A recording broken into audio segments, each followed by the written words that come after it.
इस कहानी की शुरुआत ही दिल दहला देने वाली है। घर के मालिक 52 साल के रेलवे कर्मचारी राजकुमार विश्वकर्मा और उनके 8 साल के बेटे तनिष्क की बेरहमी से हत्या कर दी जाती है। और सबसे चौंकाने वाली बात क्या थी इसमें? सबसे चौंकाने वाली बात ये थी कि पुलिस को इसकी पहली खबर किसी पड़ोसी या किसी रिश्तेदार से नहीं मिली। तो फिर किससे? खबर घर के ही 15 साल की बेटी के एक वॉइस नोट से मिलती है, जो उसने अपने एक रिश्तेदार को भेजा था। Voice note? ये तो बहुत अजीब है।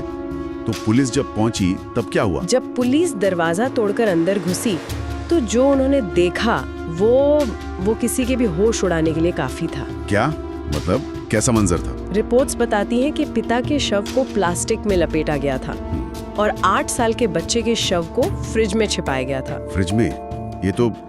ये सिर्फ हत्या नहीं लग रही, ये सबूत मिटाने की एक बहुत सोची समझी कोशिश लग रही है। हाँ बिल्कुल। तो ऐसे में पुलिस का पहला शक किस पर गया होगा? जाहिर है शुरू में तो कोई आइडिया नहीं होगा। सही। शुरुआत में तो मामला बिल्कुल अंधा लग रहा था, लेकिन जल्द ही सीसीटीवी फुटेज और मोबाइल लोकेशन ने कहानी का रुख ही बदल दिया। अच्छा, तो टेक्नोलॉजी काम आई? हाँ, सारे सबूत एक ही इंसान की तरफ इशारा कर रहे थे, लड़की का 19 साल का प्रेमी मुकुल सिंह। तो वो घर में आया गया था उस दिन? सीसीटीवी में वो साफ दिख रहा था और उसकी मोबाइल लोकेशन भी वहीं की थी। लेकिन कोई इतनी क्रूरता पर कैसे उतर सकता है? वजह क्या थी? सिर्फ ये कि परिवार रिश्ते के खिलाफ था? ये मामला सिर्फ नामंजूरी से कहीं ज्यादा गहरा था।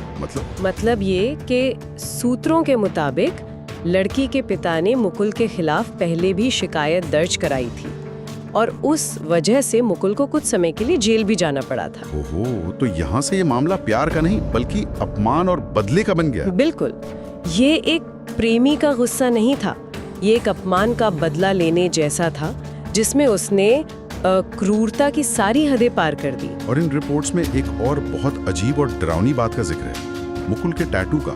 हाँ, और ये उसकी मानसिकता को समझने के लिए एक अहम सुराग हो सकता है। क्या था उस टैटू में? रिपोर्ट्स बताती हैं कि ये 5 सिर वाले शैतान का टैटू था। 5 सिर वाले शैतान का? जी, और पुलिस को शक था कि हर सिर उसके किल लिस्ट के एक सदस्य को दिखाता है।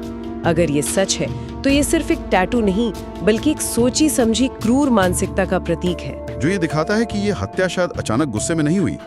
लेकिन इस कहानी का सबसे परेशान करने वाला हिस्सा तो बेटी का किरदार है। सही कहा। एक तरफ उसी के वॉइस नोट से मामले का खुलासा हुआ, लेकिन दूसरी तरफ हत्या के बाद वो अपने प्रेमी के साथ फरार हो गई। ये इस मामले की सबसे बड़ी पहेली है। तो इस पर क्या राय है? मतलब क्या वो भागीदार थी या उसे जबरदस्ती ले जाया गया?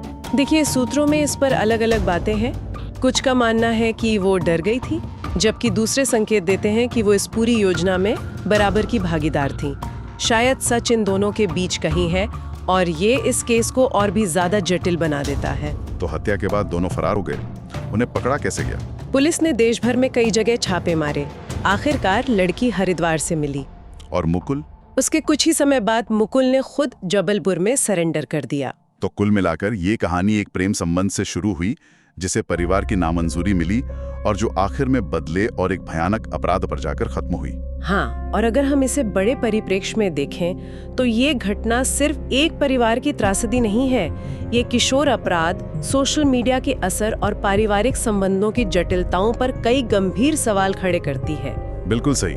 सुनने वालों के लिए सोचने वाली बात ये है, जब रिश्ते इतने बिगड़ जाते हैं कि वे ऐसे अपराधों की वजह बन जाते हैं, तो समाज और परिवार के स्तर पर कहाँ चूक हो रही है।